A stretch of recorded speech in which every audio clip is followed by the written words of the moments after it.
Five Stack. We're just talking about how Zev spritzed a little foundation before he got on the show. Well, it's good to be aware of how you look sometimes, but also it's really warm outside. So and was outside earlier and getting a nice tan or redness, as you might see. So I like the tan. I like the sun is such a happy making thing. It makes me so happy to be outside, and it's finally like 15 degrees Celsius here in Toronto. So yeah, it's like it's never happened here in the last 10 months. It hasn't been this nice. So it's been a long, hard winter. So it's good to emerge. So do you glisten? Was that why you put on a little like a little foundation? Were you a little slick in the face? Is that what you're doing? I do it because I just think it looks better. I don't know why. Well, you come from TV, right? Like you come from big time TV, CBS, Global, CBC, world famous producer. So you understand the cosmetic aspects of this. I come from radio, where you showed up hungover with a bag of Cheetos in your hoodie and a backpack and a hat, and in the backpack you just had snacks. Headphones, really. If I remember my radio days, yeah. So, I used to do radio. I loved radio for that reason. Is you just had to roll up and it was all in your voice. And still audio is the biggest part of any broadcast. I think the audio is the most important thing. But when you got to do TV, you don't want to be distracting in some ways, and I sometimes can be distracting. So I like to even out the face a little bit. What do you mean, so good looking that you're distracting? Is that what you're saying? No, so you have to dull it down. You got to dial that. it back a little bit, dial back the hotness. Is that what you're saying? I don't know. That's something you're saying, Dean, and it may be what you do, but I don't even think. Do in I that look like I direction. dial back the hotness, dude? Come on. Oh, you're always for me. I mean, you're like Get outta here. For me, like you make my what did you call a snack? A snack? You're a snack. Yeah, like a middle-aged snack. A couple of middle-aged snacks. Just here to do the business of democracy. That's why we're here. Welcome to the show, everybody. We have 5 big stories to talk about today. You want to run them down before we get to them? And do you have like a snappy theme today? Like yesterday was rock bands? No, there's not a rock band theme today, but we can make one up as we go along. I mean, we've got a huge news on the Pope. Obviously, there's a lot of information coming in on that. We're going to talk about the latest on Ukraine. This crazy thing when Tim Pool shows up at the White House today. I don't get me started on that, but I will get started on that later. Was he wearing a toque to cover the male pattern baldness? I think it might have been. Actually, I'll double check the video. I'll double check. Yeah. Christy Noem, her story keeps changing. Who knows what the hell happened, but it is changing. We'll tell you the latest on her $3,000 bag heist. And Pierre Poilievre has a platform. He's good to release one a few days before the elections, finally. And latest on Tesla as Elon Musk faces some pressure. So those are all coming up tonight. Yeah. See those earnings? I know we're going to get to Tesla, but you see those earnings? I didn't see them. Projections? Oh, not good. We'll get to that. Yeah. His cash cow is about to be out of milk. I just wanted to point that out. They're out of milk. He said he's had enough. He said he's had enough of politics because he keeps getting attacked by these liberals, and I think he means me. But in which case, I'm sorry, Elon. I'm sorry. Don't take it personally. It's not. Well, actually, you know what? You can take it personally. It's okay. Did you ever notice how those guys, anytime something happens to them, and they turn the victim switch on, which is like easy for them because they're all victims. MAGA, incels, they're all victims of their own actions. They say freedom of speech. It's really freedom of consequence from the speech. There's no such thing as freedom of speech. You say something, you get punched in the face. It's not free speech, right? You'd say something stupid. You do something stupid, like you do a Heil Hitler on stage at the inauguration of the president of the United States, not once but twice. There's consequences for that. Yeah, really. And he does this all the time. All of these snowflakes, these radical right lunatics. They do this all the time where they're like, this is the left. And you're like, no, dude, it's what you said, like on stage with the Nazi salute and all the no, it's the left. They turned my daughter gay. It's just the most amazing time that we live in where self-awareness doesn't exist for the people with the most power. Right? Yeah. And it's always the left's fault. So, yeah, I can't wait to get to that story about Tesla and Elon. It's going to be There has never been a more privileged class to pretend to be greater victims than this particular group of people who are like the most privileged in the world, and yet they claim to be pussies. The biggest victims. The number 5 story on the countdown today is all about the Pope. As you know, Pope Francis died, 88 years of age. The Vatican has now announced that his funeral is going to happen this Saturday. He lies in state beginning tomorrow. And it's going to be quite a ceremony. The Pope's body was transferred from Casa Santa Marta to St. Peter's Basilica, or will be at least tomorrow, in a solemn procession beginning at 9 a.m. It'll be led by the administrator of the Vatican, Kevin Farrell. The papal funeral is officially scheduled for Saturday, drawing world leaders, including Donald Trump and Melania Trump, and millions of faithful to Rome. The conclave to elect a new pope will begin then 15 to 20 days after the funeral. And, it'll follow the traditional smoky ceremony that they do.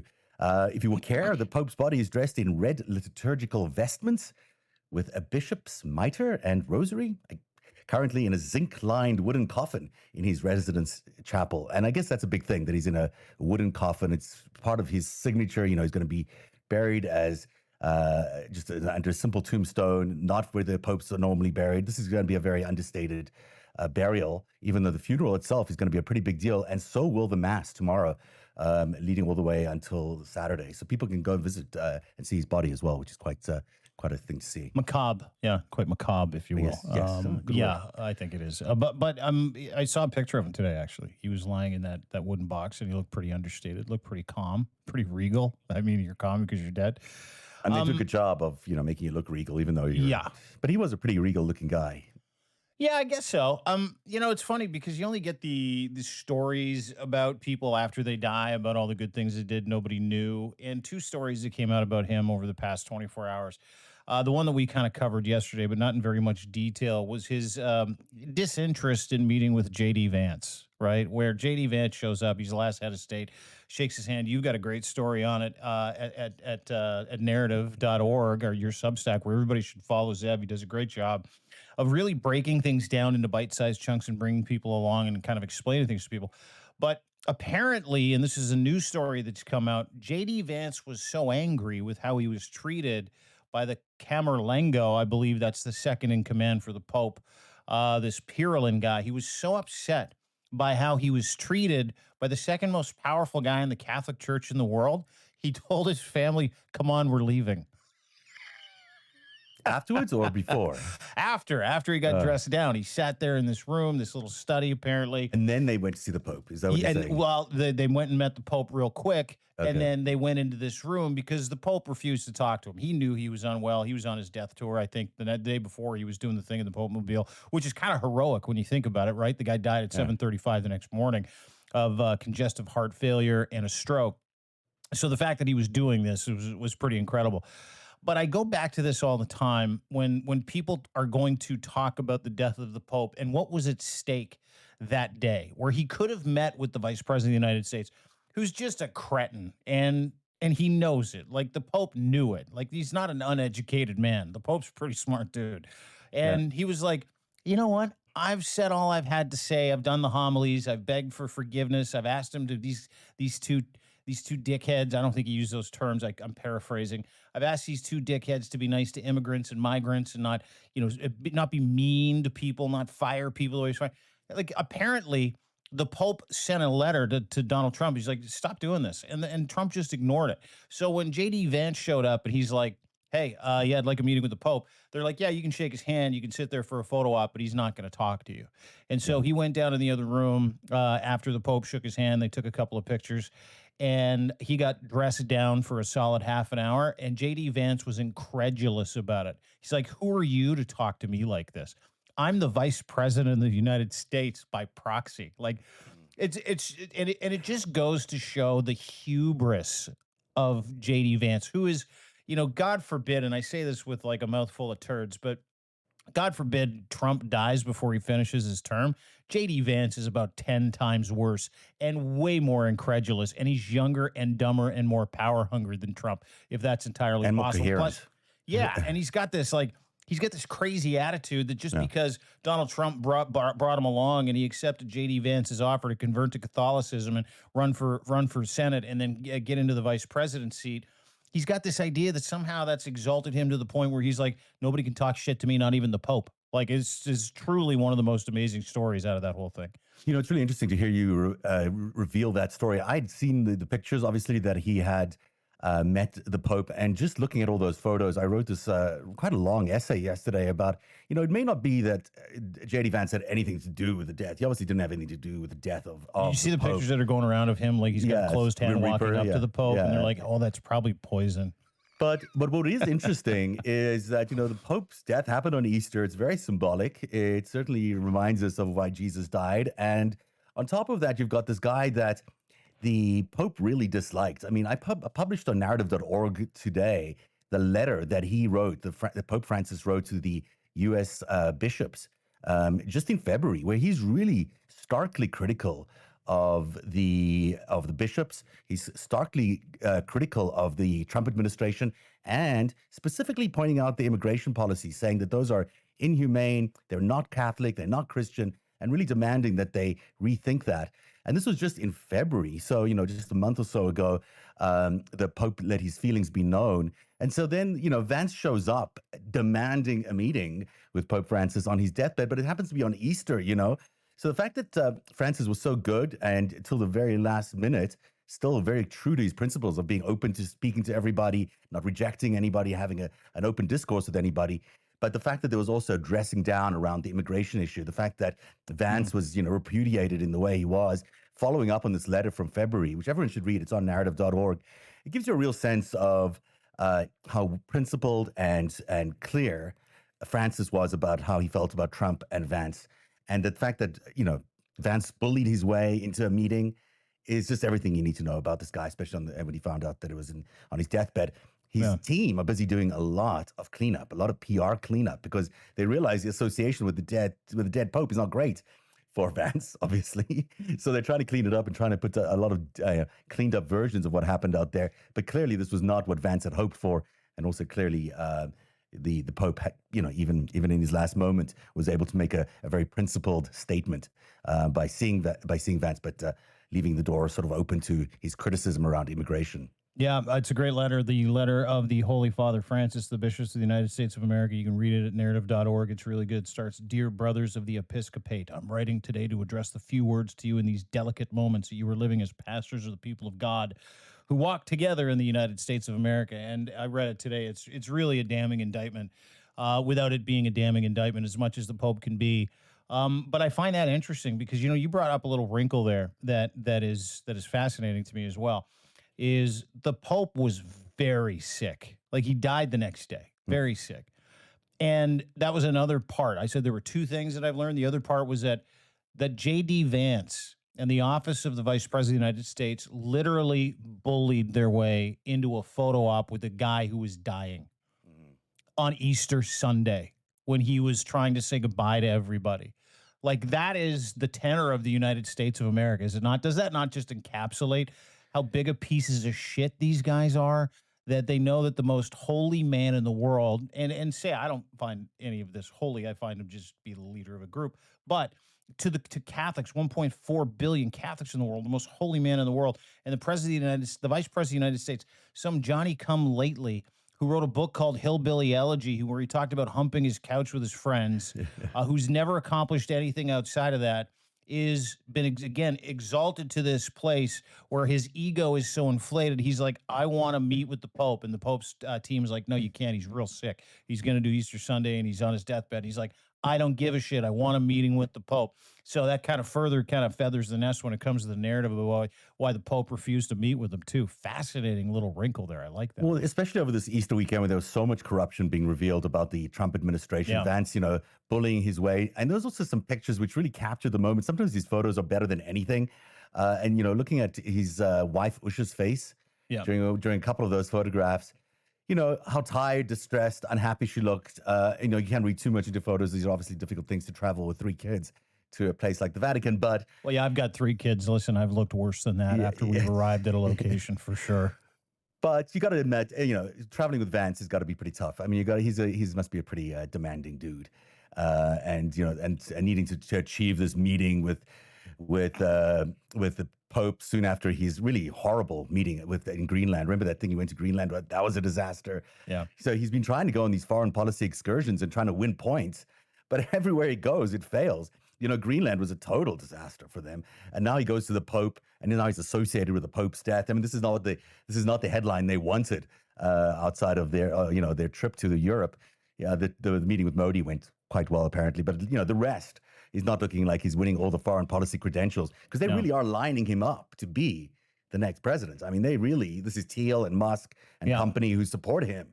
They believe that he's the guy, and they want him to win all these foreign policy initiatives so they can line him up to be the next president of the United States. His problem is that he's just an asshole, right? And he's a know-nothing asshole who, again, wrote a book and went to Harvard, never accomplished anything. His problem is that he's socially fucking completely awkward.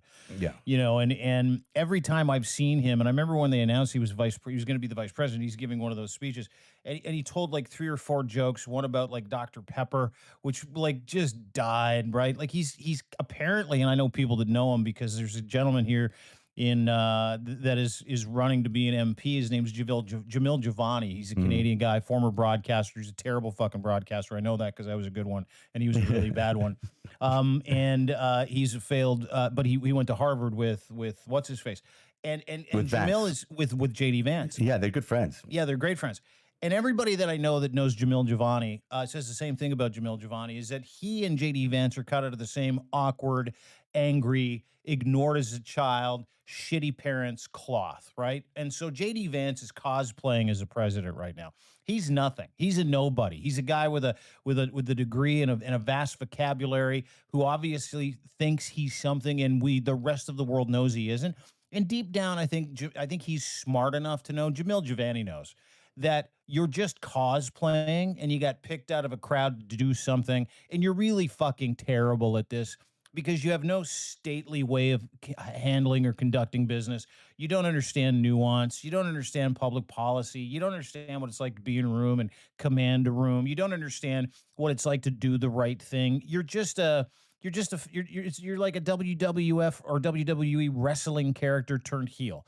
Like that's what JD Vance is. And I know people that know JD Vance. And there was a big turn in JD Vance's life when Peter Thiel got his hands on him. And if you remember, JD Vance called Donald Trump Hitler, said he's bad for women, bad for America. And then he went away for like a year and a half and came back and he was like, I actually like him now. I think he's a great guy. This is because he's playing a role. And it's like being on Tinder. And I say this all the time to my buddies that, they're on, no, it is, that are on Tinder, where they're like, you know what, 4 dates in and she became the opposite of what she said she was in her profile, and the opposite of the person. And by the way, guys do this to women too. And here's why. Because when you're duplicitous fuck, like when you're somebody who can't be an authentic individual, you just come across as creepy and weird. And at some point in time, the truth's going to come out that you're a shit individual. And listen, he's still in the honeymoon phase of his like Tinder date with the rest of the world. And he told everybody what he was. He wants everybody to think he's this person, but he's none of those things. He's a lightweight. He's an incel. He's an actor for money and power. That's all he is. He's a giant shit. And what he's really good at is kissing ass. If you read Hillbilly Elegy, which is a decent book, but in this book, basically he reveals that his big grudge against the world is that all these liberals from the East Coast, well, they get handed all this stuff because they go to these big universities and they get, not because of their studies or anything like that. They just communicate with all these big names. They go to dinners, they go to fancy dinners.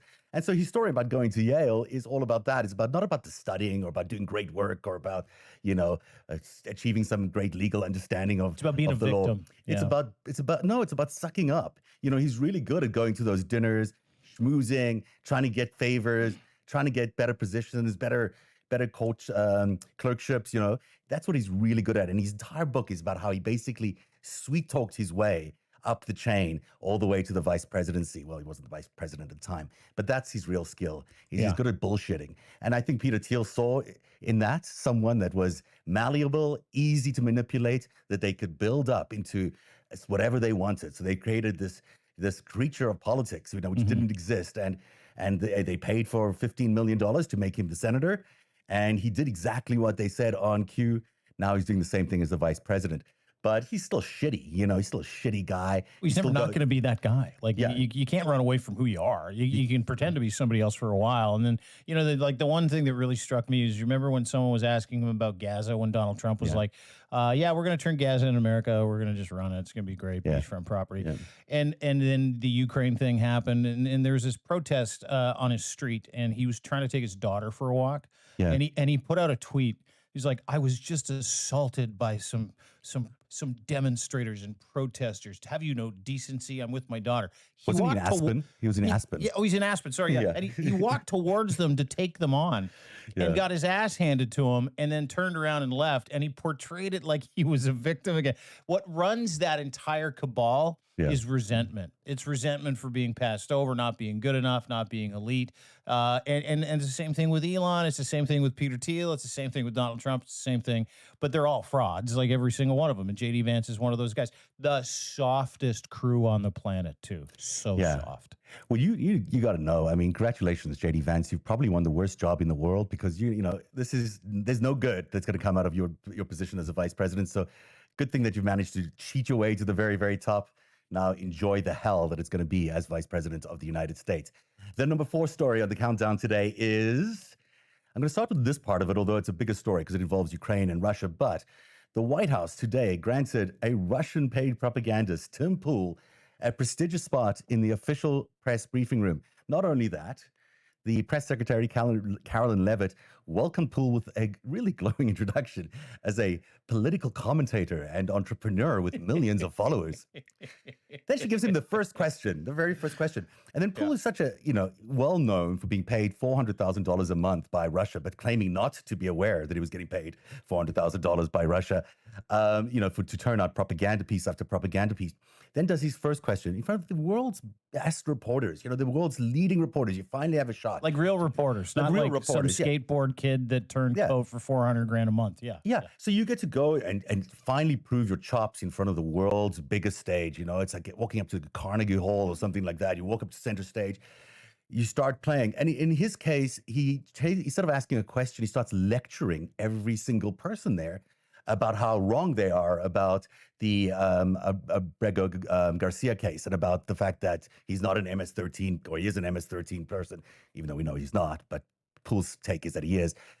But he lectures everybody. He doesn't ask a question. He's not curious. He's not trying to find the truth. Is this his first time in the White House press pool? First question. Turns around and just starts giving it to 40-year reporters, best at their job, best in class. Yeah. Phrases it as a question, but basically lectures everybody about how bad they are, how they don't know what they're doing their jobs, how they're all, faking it, and how he, Mr. Tim Pool, who was obviously, given the truth by God or Russia in this case, is able to discern whether this is truth or not. And so, it's just embarrassing for the White House because this is a Kremlin-paid propagandist. We know this. It's not even covert anymore. We know the money came from the Kremlin. We know there were Russian... He admitted it. He admitted it, but he said he didn't know at the time. There's no way he didn't know. There's no way he didn't know. We've been over this. He admitted it. I talked to the guy that monetizes his account. I think I've told you about this. He called me. He got really mad at me because I had a tweet that went viral. Like 20 million people saw it, and it really upset Tim. And he took off his hat. He started scratching his bald head, and then he went into his house through the little doggy door because he's like 4'4", and he's like all the rest of them. He's like all the rest of them. And the interesting part about Tim is he was like an Occupy Wall Street guy. If you remember him, same with Matt Taibbi. That's where both of these guys came into fame during Occupy Wall Street. I was busy doing a radio show, so I didn't really pay attention to Occupy any park around the world. It didn't really bother me, but he was the opposite of what he is now. Yeah. And somewhere along the line, someone said, hey, you're really good at this. And he's like, well, thanks a lot. And then somewhere along the line, he started a podcast that was very middling, but it was just rage baiting, anger. And he really slowly started to turn the dial because he started getting paid by people to deliver messaging that he shouldn't. And then several years ago, he was hired by a woman out of Canada, her and her husband, that started this group called Tenet Media, to your point. DOJ, Merrick Garland stands up about a year and a half ago. They're like, okay, we've got our really big problem here with Russian disinformation. We've got an outlet called Tenet Media, and Tenet Media is run by these two Canadians. Trust me, it's true. These two douchebag Canadians. Russia was under sanctions at the time, and they were hustling money into Canada to pay these two Canadians, who were then turning around and paying Lauren Southern, Tim Pool, Charlie Kirk, and Jack Posobiec, and Cernovich. Just a bunch of douchebags, like hundreds and hundreds and hundreds of thousands of dollars a month, each one of them. Now, you and I have been in the space for a very long time, right? We've been podcasting for a long time. That kind of money does not exist. And if it did, the very first question out of my mouth, if someone offered that to me, would be, where's this from? Who has the money to burn for me to do a video a week about things that someone else wants me to do, to the point where it was all borne out after the fact that Tim Pool was literally receiving talking points and had met with the guy that bankrolled it, some Russian guy who's pretending to be Turkish. Right. And it was all a fake billionaire, a fake oligarch that they created. He's like, I never met the guy. It was like, well, actually, there's proof that you did. There's a whole article on we'll repost it. We should do that. We should cross post a couple of you. Yeah. It is truly fucking fascinating. And so I find that awesome. I didn't know that he went in there and excoriated the rest of the White House press pool, like career professionals, trained journalists, not some meth head that, had a cup of coffee working for Russians last year. But he's literally there to piss off. And I talked to a buddy of mine yesterday about this as well. He's literally there to piss off all the White House press reporters. He's literally there to be a provocateur on behalf of the Trump regime. He's not there to do any reporting. He's been hired to go into the White House press pool and legitimately be an asshole. That's what he was hired to do. And I have no idea who's paying him. Well, the Russians are paying him. I mean, I can say, still paying him? I'm sure there is maybe there's a cutout, but there's no ways this guy's doing it for free. I mean, he's following the money wherever he can. He's done it before. I guarantee you that there's money being paid. I don't guarantee. I'm pretty sure there's money being paid to him. Rogaine and Lyft shoes don't pay for themselves. Yeah, exactly. Yeah. And, he's got a huge team back there in wherever he was, Texas or somewhere. He built like a whole studio compound on a farm, 40 people working there. It's insane. I mean, as I know, you can't afford to do that as a podcaster. But somehow he was able to do that, which means the money came through. And, if it wasn't meeting the oligarch that was a giveaway, the other thing would have been a giveaway. So they were on a group chat every day with Russia Today executives who were telling them what to say on a daily basis, including, say that the Ukraine war was falsely started by Ukraine and all this other stuff that Russia puts out all the time. Yeah. Well, guess who pushed that out? It was Tim Pool and others on behalf of Russia. But that's not even the biggest story around Ukraine. So this is still the number 4th story, but I just want to add another piece to this. Now the United States is backing this new initiative around the talks with Ukraine and Russia, saying that they will support Crimea being given over to the Russians. This is before we even had real talks yet. I mean, they're still talking about the talks. Yeah. And the United States is already preemptively giving away Crimea. I'd like to hear your thoughts on that. I know you're so well schooled on this. Zelensky commented on it today. I read that. Listen, the Trump plan, or America's plan for peace in Ukraine, is basically complete capitulation by Ukraine. It's basically Ukraine gives up your sovereignty. You give it to Russia. You give them the land that they want. We'll try to make sure that they don't attack you. We can't promise. But in the interim, you're going to give us all your mineral rights. That's literally the deal. Crazy. I read it today. I'm paraphrasing, but that's the deal. So explain it. So to go back to that. So Crimea gets given to the Russians. Crimea, Donetsk, all that area, that just goes to the Russians. You get it all. Any land that you're in, you can keep it. We'll get the Russians to stop, which will never happen. The Russians will never stop. It'll just never fucking happen. And in return for us getting to a point where you agree with us that we give Russia what they want, you give us your mineral rights, and you give Russia a whole bunch of occupied land that they invaded over the past since 2000. When did they invade? 2014, Crimea. Is that when it happened? The original one, yeah.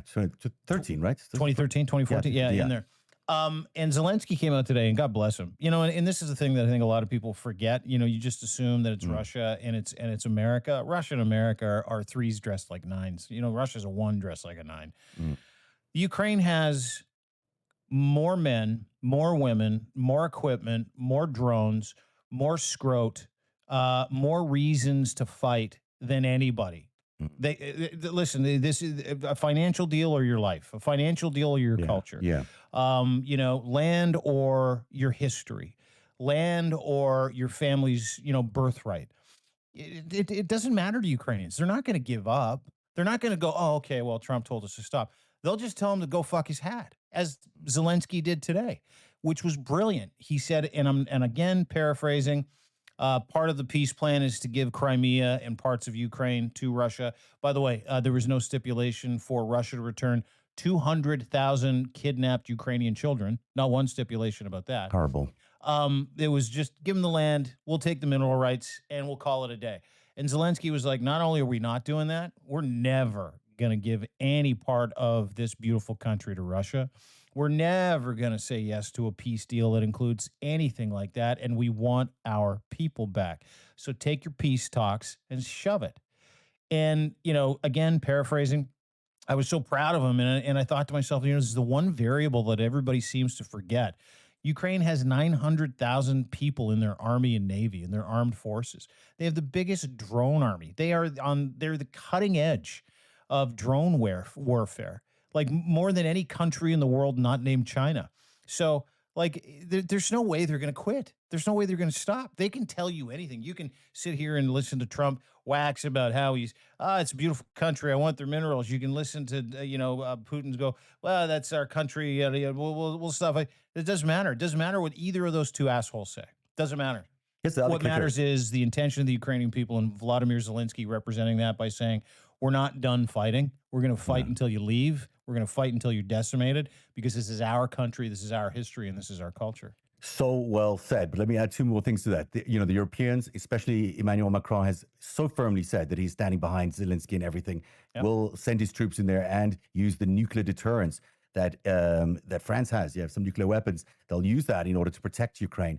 But secondly, the thing that bugs me the most about the Trump approach to this, and there's plenty that bugs me the most, is that he's also simultaneously trying to cut a deal with the Russians for the minerals in the Ukrainian part that the Russians will take over if his peace deal approaches. So he's two-siding this. He's doing a deal with the Russians, and he's doing a deal with the Ukrainians for the mineral rights. He's got, it's just the grossest thing in the world. This is a guy who's meant to be objectively, supposedly, creating an agreement here between these two warring nations, and instead he's trying to pocket money on both sides, which is not going to go just to the United States.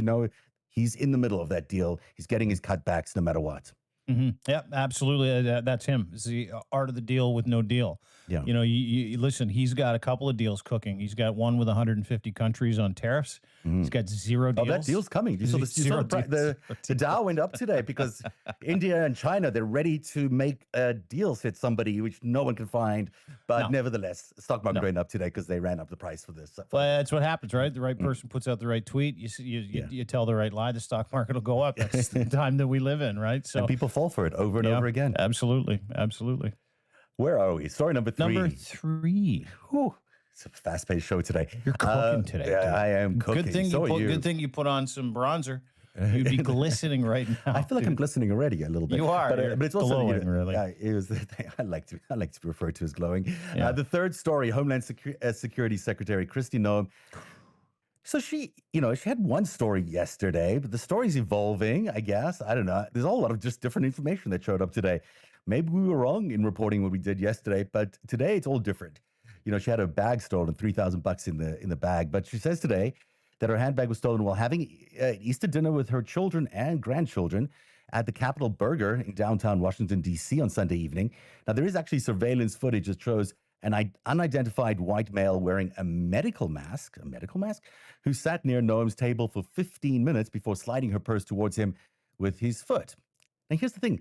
There were Secret Service agents there. 2 Secret Service agents were right there nearby, and they missed all this. They missed the guy sitting next to her for 15 minutes and then using his foot to slide her bag and the $3,000 inside the bag, including another bag as well, a makeup bag, all including her apartment keys, the Department of Homeland Security access badge, and passport were all in this thing. Checks as well, blank checks, because everyone carries blank checks around with them, and medication. And so all of this was stolen in front of Secret Service protection, according to her, in front of the grandchildren, in front of the children, and it happened. So the Secret Service has a lot to answer for. Well, let's be serious for a second. That's her explanation. Well, there's surveillance video, though. Well, there's surveillance video, but you know who's not in the surveillance video? Secret Service. Maybe. No, they're not. They're not? Oh, no.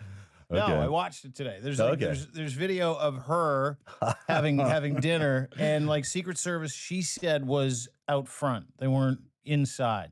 Now, I did a little research into protocol when it comes to personal security detail of cabinet ministers, secretaries.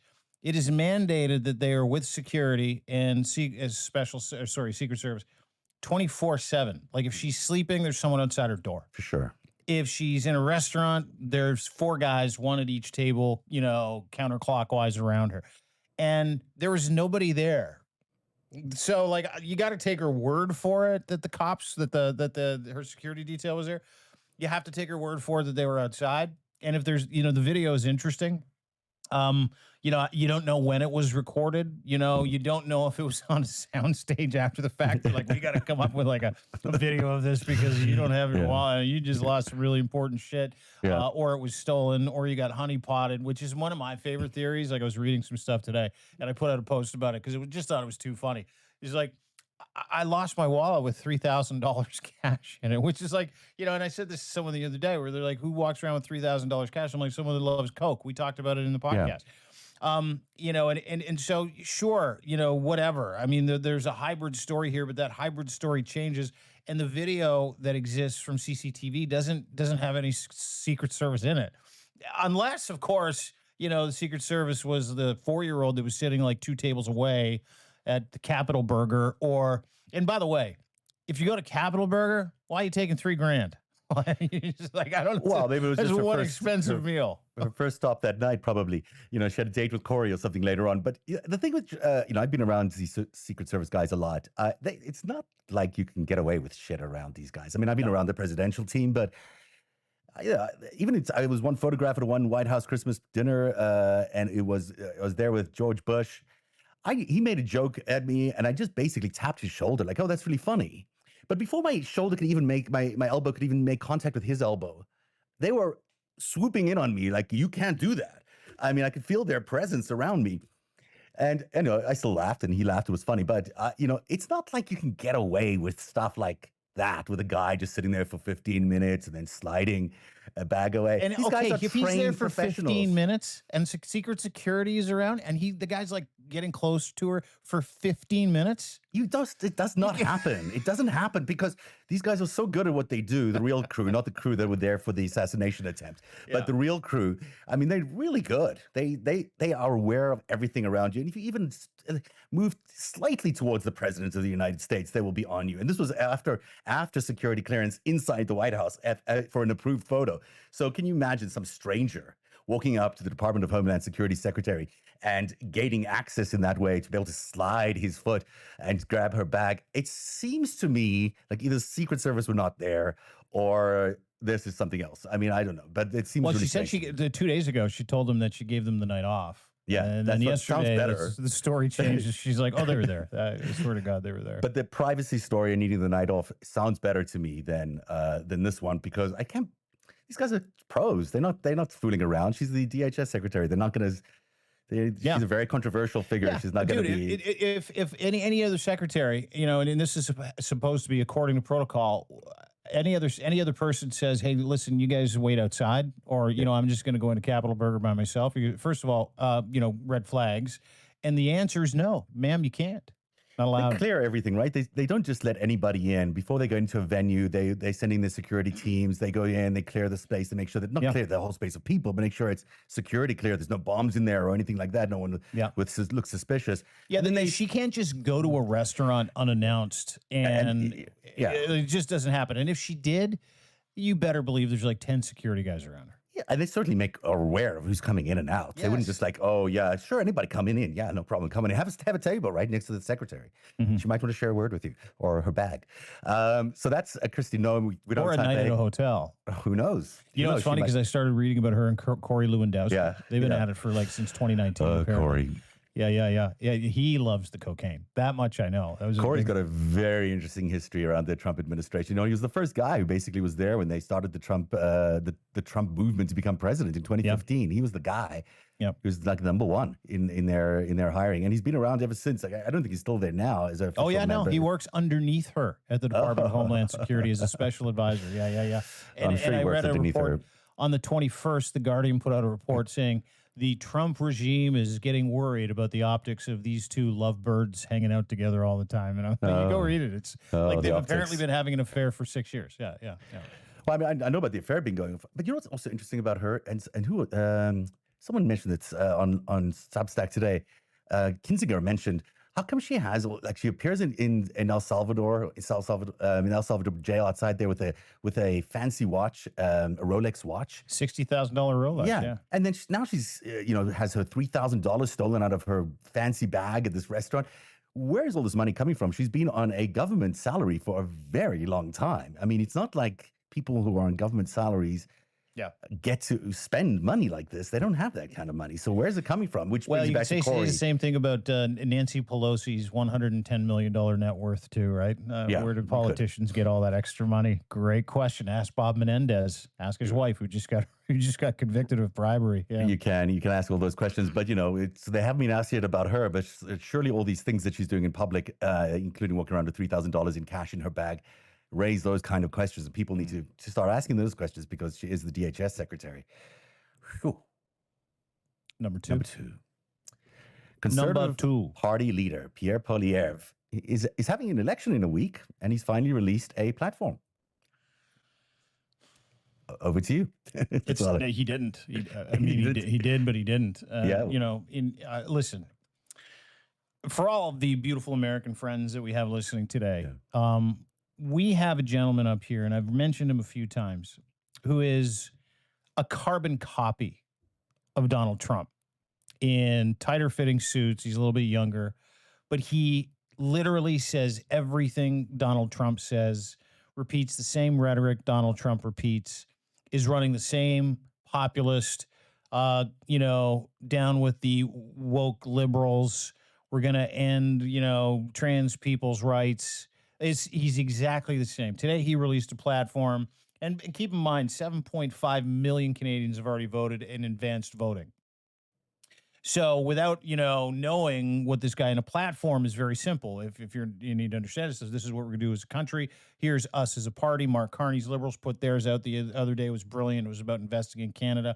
It was about turning Canada into a superpower, military and economic superpower, where this energy corridor goes across Canada, invigorating manufacturing, working with other countries, diversifying trade, moving away from the United States and toward better allies. Beautiful, beautiful document, 67 pages.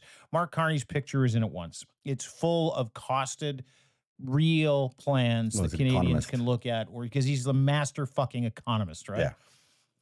Pierre Poilievre releases his today. He's got 30 pages. 7 of them are just full pages of him. Oh, so a great leader. Just a picture. Dear leader. Yeah. Every page has a place to sign up to become a member, so data capture. Every page has multiple places to give him money, whether it be Canadian, USD, you can e-transfer, you can PayPal, and you can send him Bitcoin. Probably it's buried in there somewhere in a back door. Some ruble action, maybe some yen, who knows? Yeah, and crypto for sure. He'll take that. He'll take anything. And the amazing part was none of the math made sense. None of it matched up. He's spending $20 billion more than the Liberal Party, and his whole goal was to get rid of woke ideology. He said he's going to cancel woke ideology. That's his plan. That was his platform today. Said he was going to build houses. There's no houses. Inflated revenue to the point where you're like, how are you going to make this money? And he's counting on tariffing other countries to make this magical $90 billion in extra money. Fascinating, but he didn't have a plan as to how he was going to do that, and said he was going to make Canada great again. And I watched it today, and he was like smug, couldn't answer questions, couldn't talk about parts of his platform, like the crime platform. It says that, the Trudeau government lets this is in the platform.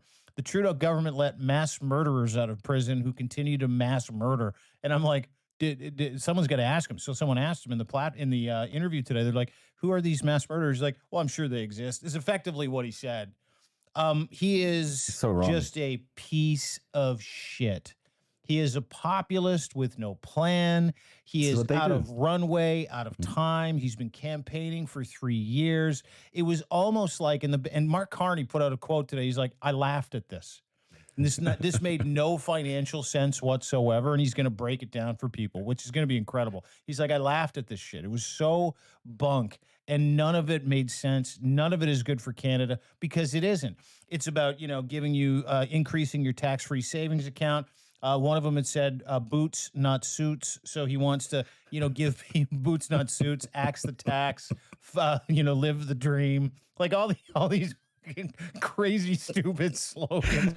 And then he's like, people start asking him about it. And he's like, this is Justin Trudeau's Liberals. Justin Trudeau's not even fucking running. Like he's a one-trick pony who's stuck in neutral, if not reverse. And the second that happened, his odds of winning the prime minister's office went down like 5%. He took a massive nosedive in the polls and was mercilessly mocked by conservatives, by liberals, by economists like Trevor Toome, by Mike Moffat. All of these guys are brilliant Canadian economists. They were like, hey, listen, it's almost like someone pumped something into Chat GPT and said, give me a platform that a guy like Pierre Poilievre might be able to deliver overnight and turn it into a PDF. And that's exactly what it was. He probably did. It was that fucking pathetic. You know, he'll blame it all on the woke liberal media, I'm sure. And these, you know, was he glowing? Is all I want to know. Was he in the photos? Was he? Well, I believe he was in rehab around Christmas, so he looks a little better this time. Yeah, he looks a little better now. Yeah. Okay, so that's that's what matters to him. Yeah, I love the boots not suits, man. Boots not suits, bro. Boots not suits. Then he had this little clause. What does that even mean? Who knows, what does that even mean? Like workers, not smart people. Like he wants laborers. Fuck you if you're educated. That kind of stuff. He's been saying that for a long time. And just to back that point up, there's a clause in his. Does he own a pair of boots? Does he own a pair of boots? No, dude. He's never had a real fucking job. Yeah. His only job in the private sector was a paper boy at the age of 15. Yeah, legitimately. And did he work as a loan collector for TELUS or something like that at one point? I think I read that. Might have worked as a loan collector for TELUS. His whole job has been politics. Like, didn't graduate university, worked for Ezra Levant, then got on Stockwell Day's team, and then he got on Stephen Harper's team at the age of like 20. And then they let him run in Carleton, and he won when he was 24. He's been 21 years. 8 consecutive terms, and he has done literally jack shit for this country. Like, he doesn't have a bill that he's passed. He doesn't have anything that he's incentivized Canadians with. His resume is so weak that when you read it, you go, what has he been doing for 20 years? And literally just being an asshole for 20 years and doing the bidding of Stephen Harper. They call him the bulldog. Because he will take on, like, you could say, hey, dude, go yell at that guy and make no sense for 20 minutes in question period. He's like, yeah, no problem. Like, he's a vacuous, useless incel who his entire life is a joke. Like, you don't know who his parents are. Like, you really don't. Nobody knows who his biological father is, never talks about him. Weird. Nobody knows why his name used to be Jeff and he changed it to Pierre when he was like 13 years old. Like, there's so much mystery around this piece of shit that on top of it, you know, he's almost like a Manchurian candidate. He's like Donald Trump. He's like you know, and oh, by the way, he doesn't have his national security background check. Crazy. Like, he refuses to get that. It's something that every politician who wants top secret information to protect the country of Canada does. You got to go through this 3-week process. Mark Carney did it in 3 weeks. You go through this 3-week process where they vet you to see if you've got any outstanding issues that might put you in a position to sell the country and the people out. And he's like, yeah, I'm not doing it. And he's been saying that for 3 years. He's hiding something. He's hiding something, big obviously. Time. You know what would be interesting? We should take that platform of his and put it through ChatG or Chat4GPT, whatever they call it, and see if it is actually constructed. Because those devices can tell us if it's constructed by artificial intelligence. So maybe we can figure it out. Maybe we can ask artificial intelligence to analyze it. Take the whole platform, pump it in, and say, hey, is this artificially created by artificial intelligence? Probably better than anything he'd come up with himself anyhow. So, you know, that's probably the truth. Number one story on the countdown today is all about Elon Musk, who says he's so tired of being attacked by these liberals and just wants to get out of politics. Apparently, he has to get out of politics in the next month or so, but he's still there doing doji stuff. But in addition to his current, did you see the markets? What did they do after close today? Was their results come out yet? Or I'm getting those for you. Stand by if you're a Tesla investor. Maybe just cover your ears. You know, in the meantime, I'll tell people that there are 7 state treasurers and California state controllers who have formally questioned Tesla's board about Elon Musk's divided attention amid these plunging deliverables. So Tesla delivered 13% lower in Q1, according to Musk, and according to, sorry, that's not right, Q1, due to Musk's political controversies. So they're blaming the collapse of the Tesla sales on him being involved in politics.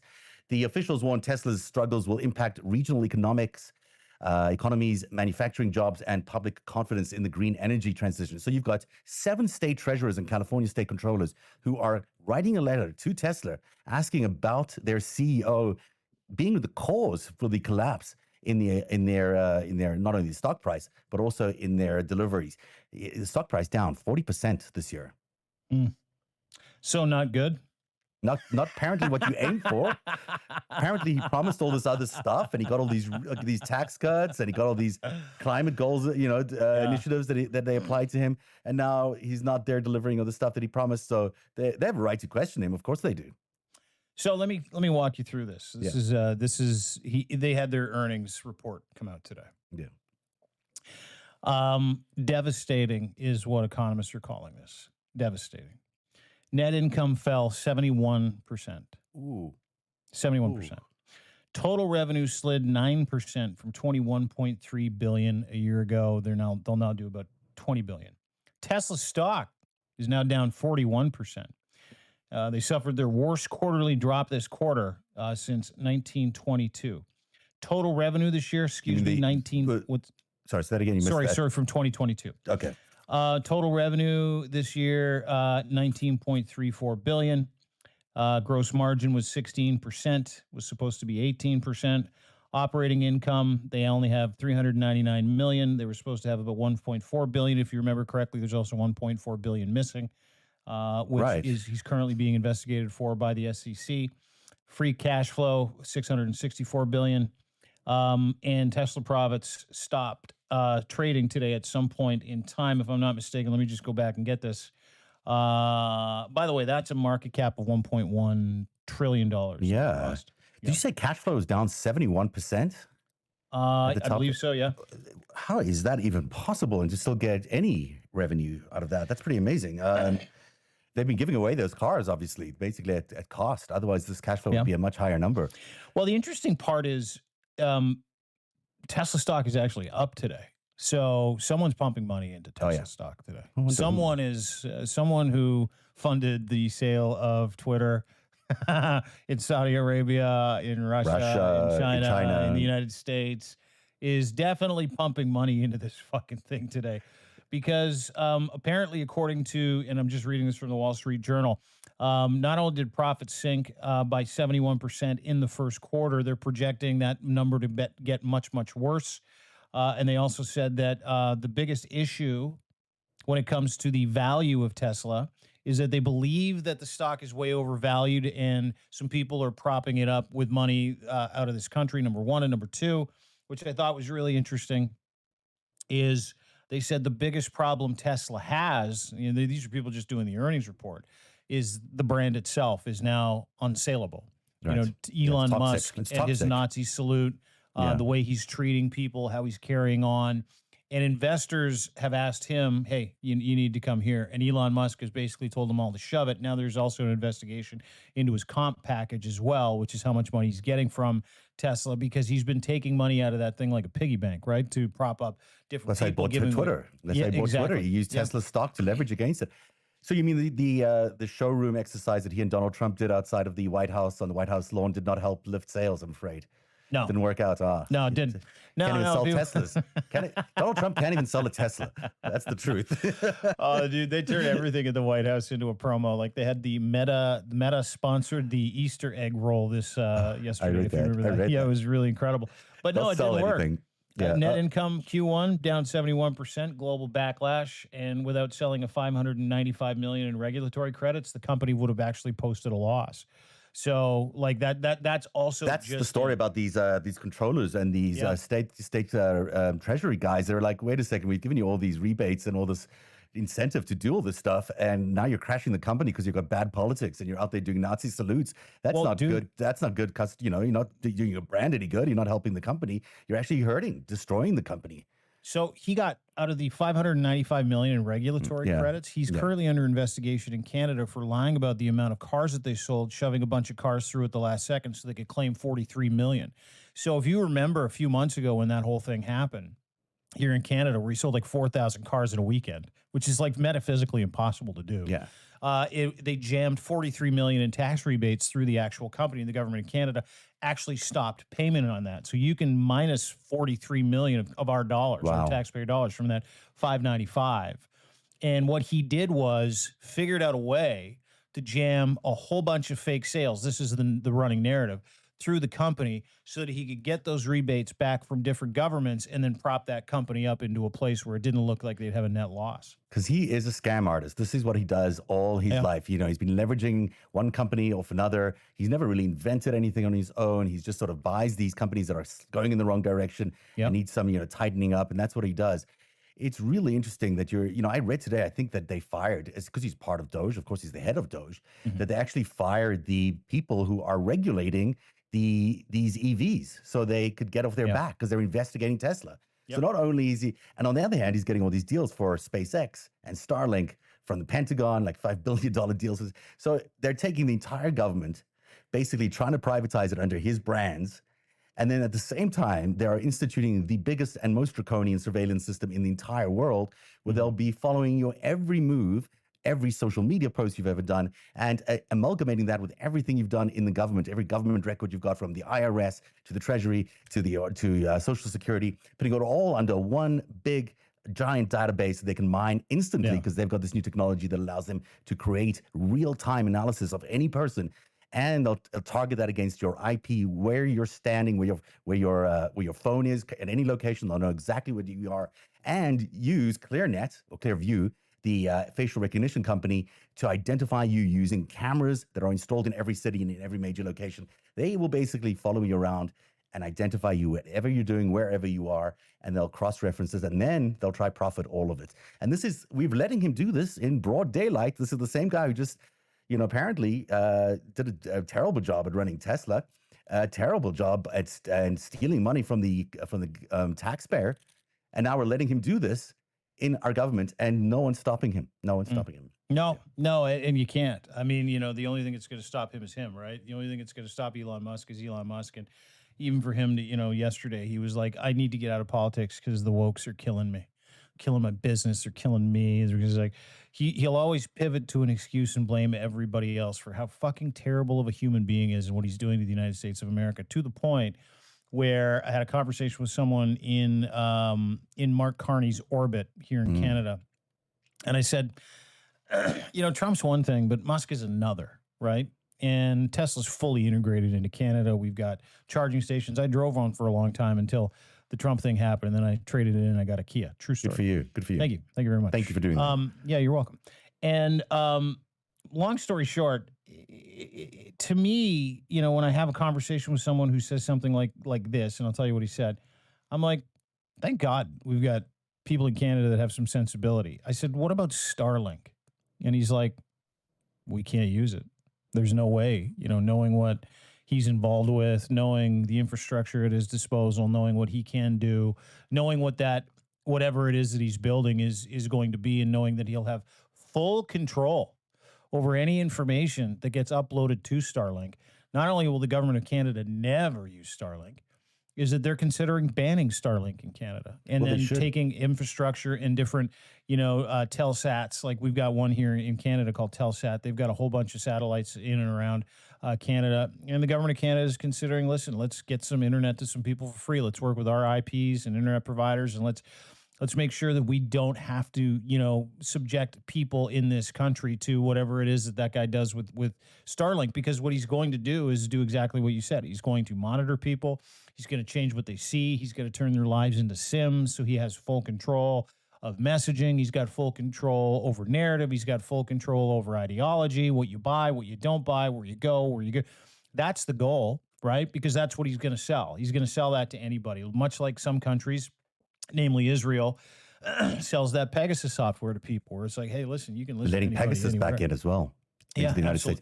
Yes, I've been doing some research on Starlink. I haven't published this yet, and maybe I shouldn't be revealing this yet, but it's really interesting that around December, they started this text to satellite service, which basically allowed them to upload and download directly to cell phones any amount of data directly from Starlink. Now, before, everyone said, well, Starlink can't really be used to manipulate elections, or perhaps even to upload any amount of data, because you wouldn't be able to use these transceivers that you would need, or you wouldn't be able to use the satellite or the cellular networks that are available.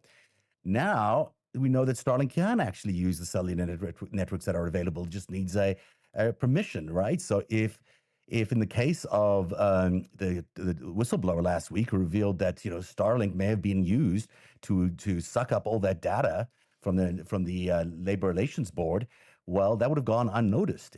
Because they would have gone right up into the satellites from some closed off IP address that they were able to tunnel into these servers. And then they would have gotten all that information right up to Starlink and then directly to Russia. We wouldn't even know it was gone, to be honest.